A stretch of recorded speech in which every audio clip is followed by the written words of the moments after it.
Dois partidos, o Podemos e o Cidadania, entraram hoje no Supremo Tribunal Federal contra a criação do juiz de garantias. Esse juiz ficará responsável pela fase inicial dos processos, antes do julgamento que será feito por outro juiz. A medida está no pacote anticrime sancionado pelo presidente Jair Bolsonaro.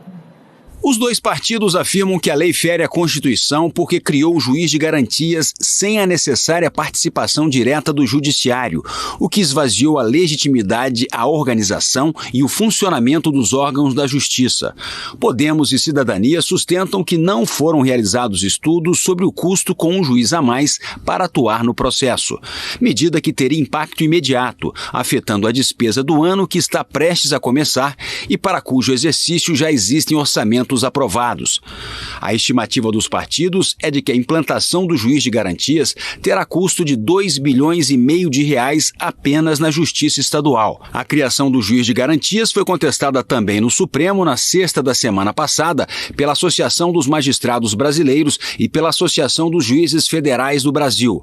A JUF e a MB questionam o fato de a lei não prever regra de transição para a implantação do juiz de garantias.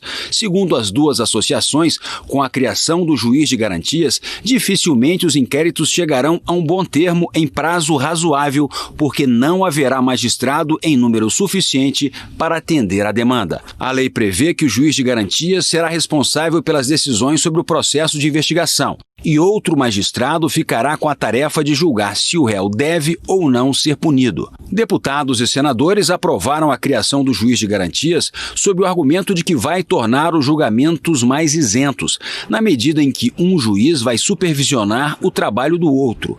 O presidente Jair Bolsonaro manteve o juiz de garantias ao sancionar o pacote anticrime na semana passada, mesmo com a discordância do ministro da Justiça, Sérgio Moro. Ele argumentou que a Justiça não tem estrutura para um juiz a mais atuar em cada processo, o que poderá prejudicar as investigações.